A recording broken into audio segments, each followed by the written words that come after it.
From the book of knowledge, Romans 13:8. Let no debt remain outstanding, except the continuing debt to love one another. For he who loves his fellow man has fulfilled the law.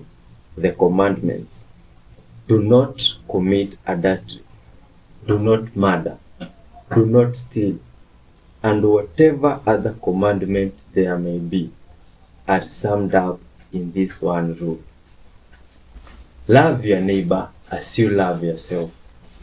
Love does no harm to its neighbor. Therefore, love is the fulfillment of the law. Let's give thanks to God Almighty. Dear Lord, thank you for love. Thank you for the goodness of life and this person that has clicked this video. Thank you, Lord, for your forgiveness of all our sins. Be with us till the end. In Jesus' mighty name we do pray, trusting and believing. Amen. I am Y311H. My friend here is Kasugumo. This is his wife. Today's fruit is another one. We shall be spreading good vibes to the whole world and love. Let's dive in. So I got this watermelon at Walmart, and I like to rinse my watermelon before I cut it, and it's like peeling. Does anybody has problems with their watermelon like this?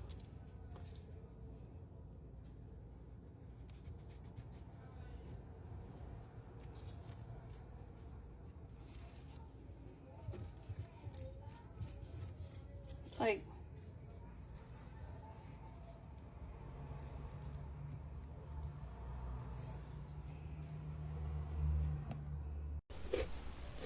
oh, look at these images released by Vatican of a time traveler of what looks like an angel. A timekeeper. Oh, I don't know what a timekeeper means. Just allegedly, you see. Back then in 1574. Look at this. Allegedly, there is an image of a real angel released by Vatican timekeeper. Oh, this is crazy. My friend is telling me that this is allegedly a video of an angel released by the Vatican of a timekeeper. Don't know what a timekeeper means, but it's someone that maybe can travel from the past or to the past. But it's crazy stuff. Good people of Earth. Oh, look at this creature here. Look at the wings there. Wow. Is this real? Or is this CGI stuff? Hi. If this is an angel, why were they just posing like that? Maybe to be taking a picture, or what were they up to? Just chilling? Because there's no movement. What's their work? Or is that their normal sitting position? This is crazy. Good people of Earth, Hang what on. to do this? If we've sent spacecraft way out here, but the asteroid belt is up here, how did the spacecraft get through it without getting hit? It's surprisingly not really a problem, because even though movies look like this, the asteroid belt actually just looks like this. If you lumped together all of the asteroids in the asteroid belt, all of these, and we'll even add in these over here, the total mass of all of those asteroids combined is only about 4% that of the moon. We currently know about 1,351,400 asteroids, and most of them are in the asteroid belt. But this area is so big, and most asteroids are so small that astronomers estimate that the average distance between any two asteroids in the asteroid belt is 600,000 miles. That's about twice the distance from the Earth to the moon, so navigating it is really not that bad. Also, of the mass of the entire asteroid belt, the mass of one dwarf planet, Ceres, accounts for a third of all of it. But this does look significantly cooler, and I do think we should keep doing it in movies. A group of researchers say they've identified at least 7 stars that might be surrounded by super advanced alien megastructures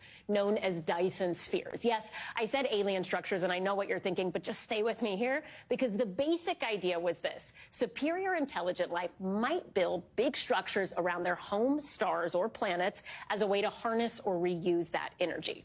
A 1960s physicist who came up with this idea, Freeman Dyson, argued that if these structures existed, there'd be so much energy that human scientists on Earth could probably spot it because it would emit a lot of infrared radiation. So in this new study, researchers say they found 7 sources glowing in the infrared, those are their words, but couldn't find an obvious explanation for why these sources are glowing so much, which could mean they're Dyson spheres or something else entirely. Wow, this is crazy. Oh, drones. My friends, look at this. Scientists have discovered what looks like an angel. They say it's what Ezekiel explained in the Bible. You see? It's When you live unbelievable more stuff. in the moment, you actually create less time. So it seems in your terms to be speeding up. But that's because you're actually creating less of it. You're jumping over. You're making bigger jumps, so to speak. That's an analogy, but I think you get the point. Living in the moment allows you to experience that there actually is only one moment, now. And that what you call another moment is actually the same moment from a different point of view. So the more you live in the moment, the less details you create, the more integrated you are, the more holistic you are. The more holistic you are, the less details you need, the less time you need. The only reason you need more time is when you start compartmentalizing and fragmenting yourself into many more details than is necessary. When you create more details, more steps, need to do this, need to do that, A, B, C, D, E, F, G, then you need to create more time in which those details can exist. But when you can go A to Z, because you know it's the same moment, then you don't need as much time, and time, from a physical point of view, will then seem to speed up. Space will also become a little bit slippery too. And from time to time, you may find yourself getting places that it's not possible to have gotten to in the amount of time you had. Because space and time is really just different expressions of the same idea. I told you this thing was waking up. Have you guys seen how much the land has moved in Wyoming? Here, watch this video. Y'all better prepare. You ready for something wild? That's a fault line. Crack goes up there. Comes down here.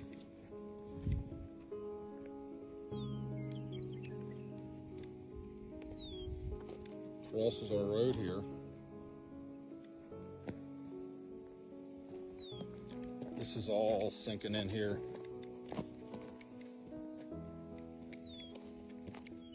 Like that. It's literally moving. You can see it cross all the way through there, all the way on that hillside. How deep that is? It's probably a good 2 feet deep. Like it just unearthed that. But that's not even the wildest part. I gotta take a step back to show you. That's our road. It moved about 5 feet that way. This is where we used to drive.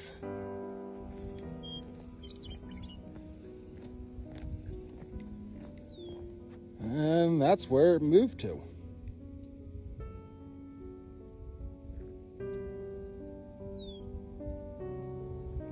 It's kind of scary driving over top of it, actually.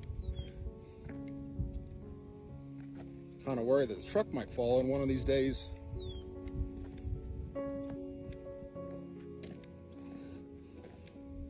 Can't see, but there's another one happening there. And like 5 more down this road. But this is the worst one so far.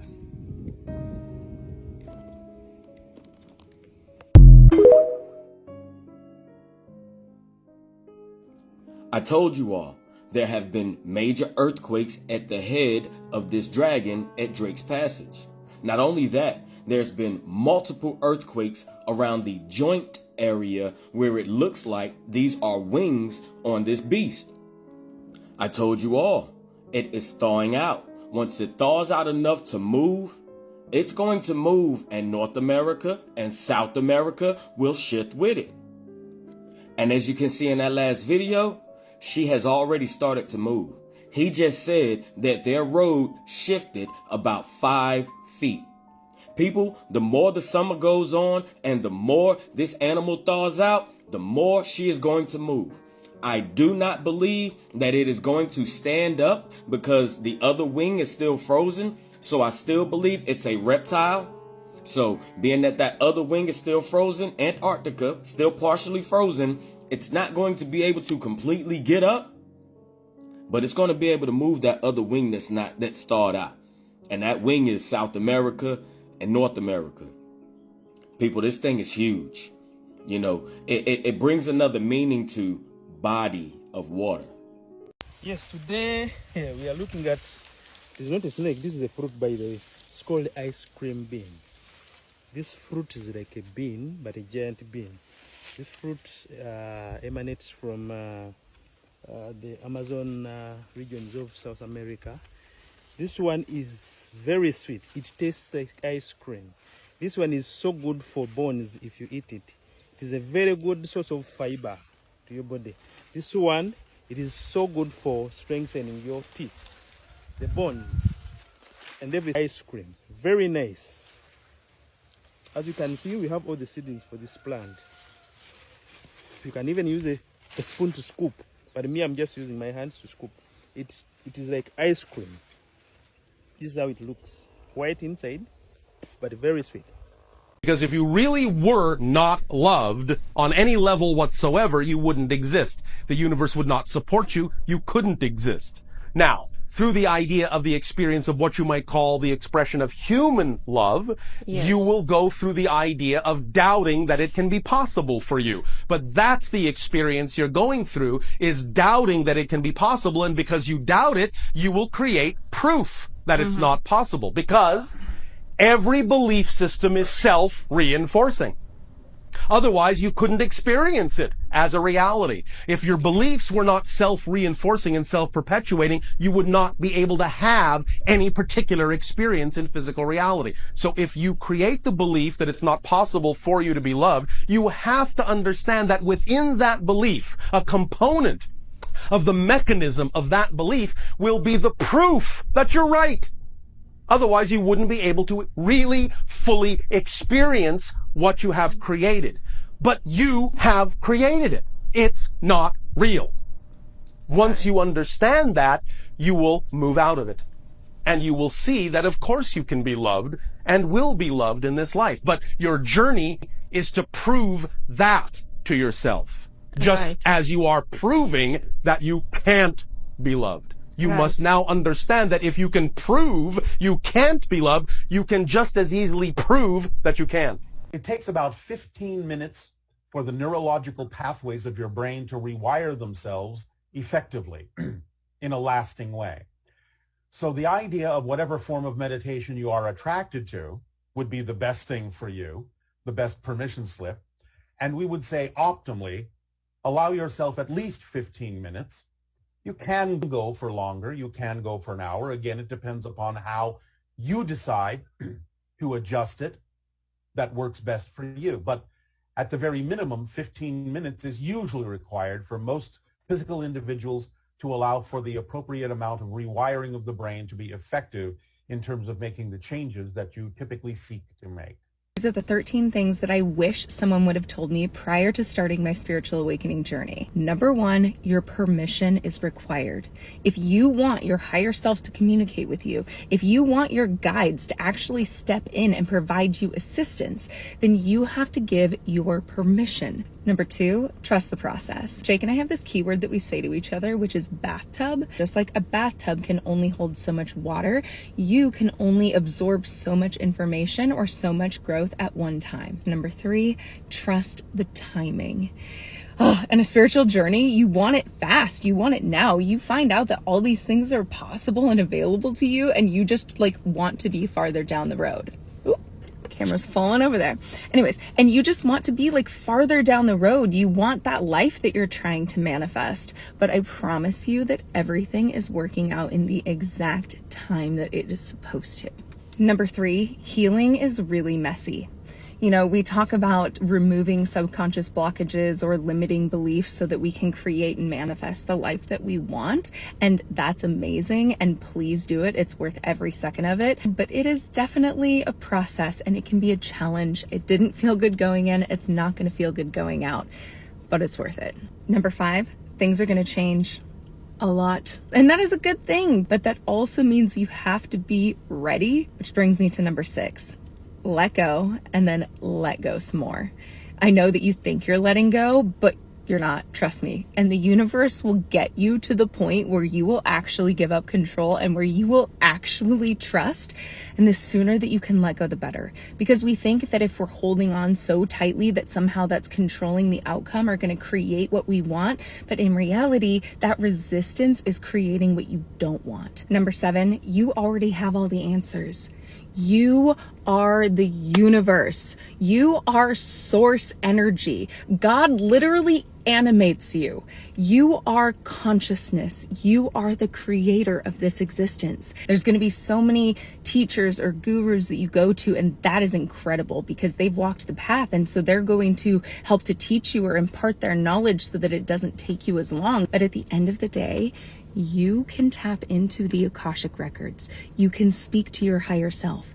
You already have all of the answers. Which brings me to number 8, learn to listen to your intuition. Start with something really simple. Get to know your body. You know, decide if you want an apple or an orange for breakfast in the morning. That way there's nothing, 444 in the timer as I say that. Practice your intuition on things that don't really matter so that you can get comfortable with listening to yourself. Number 9, if you ask your intuition for guidance, always listen to it. I can tell you definitively that my intuition beats my logic every single time. And I'm a really smart girl. Like, I can logic my way through things. But logic is limited by the information that you have in this 3D reality. It's limited by your perception of that information, whereas your energy will never lie to you. Number 10, there is a difference between knowing something and knowing something. Learn the difference. Number 11, everything you do is an energetic agreement with the universe. From what you decide to watch on television to what you decide to do with your weekend, everything that you do is an energetic agreement with the universe. Number 12, you are always where you are supposed to be. Even if something is playing out in your reality that does not look like it's something that you want, it is still there for your best and highest good, for your learning to teach you something. I had one of the worst years of my life in 2016, and I never would have thought that that would have been the best year of my life, considering all of the things that happened that were not great. But it turned out to be the absolute best thing that ever happened to me. And it took 8 years for me to get to the point where I could see that, where I could admit that. But trust me, you are always where you're supposed to be. Number 13, this is the biggest one. It's gonna look like destruction, but it's not. All of the things that no longer serve you or don't serve who you're becoming are going to be removed from your life. So if you're on a spiritual awakening journey, or you are just getting to the point where everything in your life seems to be falling away and you're like, I've been doing all of this manifestation work, like why is everything in my life falling apart? It's because anything that is not aligned to who you are becoming is going to be taken out of your life to make way for what is meant for you.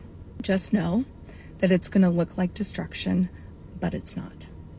Well, in other places, look at this footage. It was recorded by some surveillance camera there outside at night. And as you can see there, my friends, what is that thing passing? Oh, is that a snake floating on there? Wait, it's not a snake. What is this? Is this like a dinosaur type of thing, or this is crazy? This is extremely crazy. Oh my god. What could this be? What? This was recorded in 2024 on March.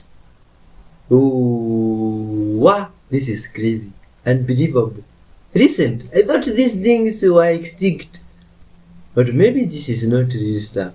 You leave your comments. All this is for entertainment purposes. You see? Good vibes, my friends. What do you think that There had, in fact, been face-to-face meetings between United States officials and extraterrestrials from other star systems. There's one species that looks something like a praying mantis. And then the short grays are the ones that you see in the cartoons. The tall grays look much different. They look more like humans. And the Nordic blondes, for example, are so similar to humans that they can walk down the street and not be detected. They are way ahead of us in medicine, agriculture, and still, I guess, presumably in technology. Have bases here. They're afraid that we're going to blow up our planet so that it would be uninhabitable both for ourselves and for visits from them. And they didn't like that idea. UFOs are as real as the airplanes flying over your head. Managing this planet. There is a lot of arrogance managing this planet. There is an overabundance of ego managing this planet.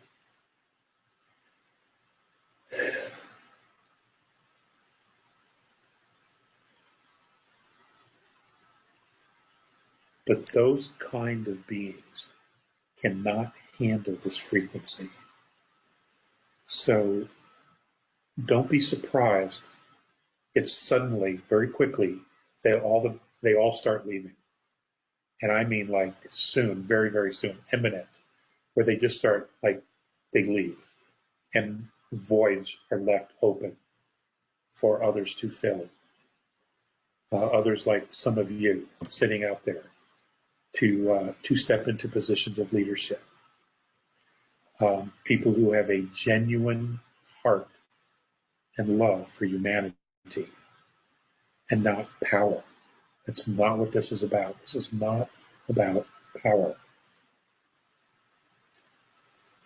This is about heart. Okay? And let's show these guys out there. Let's show them how much heart we have. We know we do.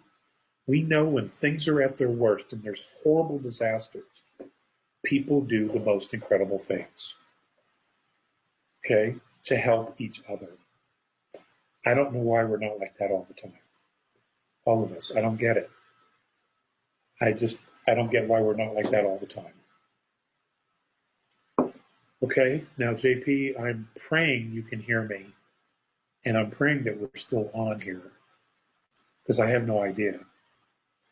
But I would love to do some questions now, if you're available for that. Yeah, we have questions. Okay, so Alex, here's the first question from Jeff. Whose thought forms created your adventures with the apes? That would be my own.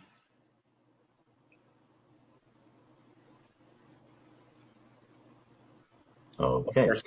Of course, coming from there helps a lot, you know.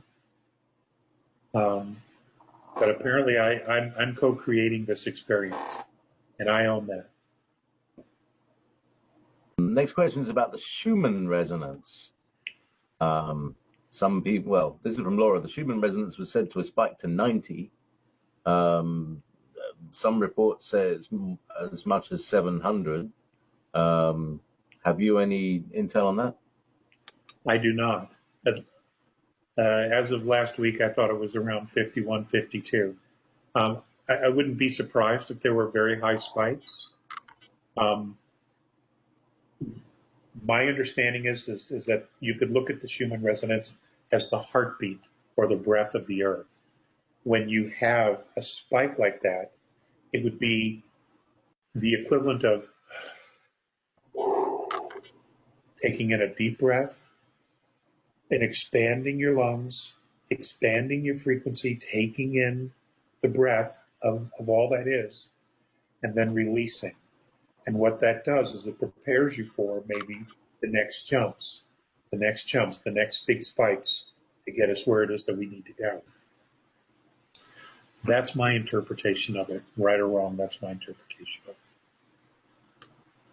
Yeah. So, right. So this is from Harijan. So yeah, the translation. Anyway, let's just go into a very personal talk about our Andromedan friends, what they all look like, the texture of ships. Let us feel in touch with them. And Morine, yeah, could you paint us a poem? Oh, I've already done this. I've already described them infinitum through the years. Do we have another question? Okay. All right, from Laura. Any experiences or insights with walk-ins? What do you know about walk-ins? Apart from Christopher Walken. Anyway, go. They're real. There is usually there has to be an arrangement. Now the regressives have used the technology to grab someone, move them to a near-death experience, just to the point of death, where the body leaves, and then they replace another soul with the body, and that being wakes up, comes back to life, and it isn't the same person. Now they have technology, and they have been using this for some years now.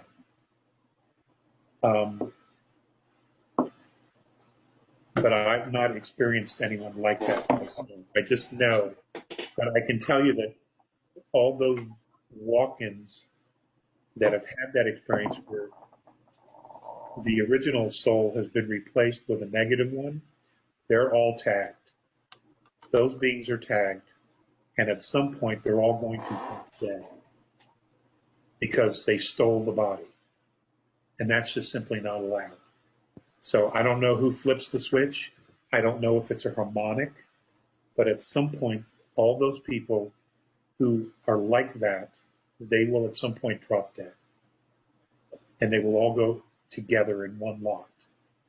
It could be that when the frequency reaches a certain stage and the regressive aliens have to leave because they can't handle the frequency, they literally have to depart.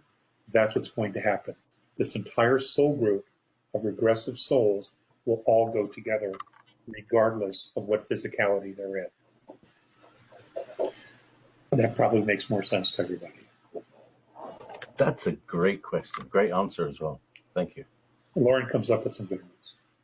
Yeah, his actually, you just say, Lauren has another one. And when Morine uses his vocal cords to speak to you, does he speak with an accent? And also, can he speak Thai? Doesn't know. Can he speak what? Thai, the language of Thailand. I don't know. Siamese. He wouldn't speak to me because I wouldn't understand it. So I don't know. It's been a lot of work teaching him English. Does he speak? Yes, there is an accent.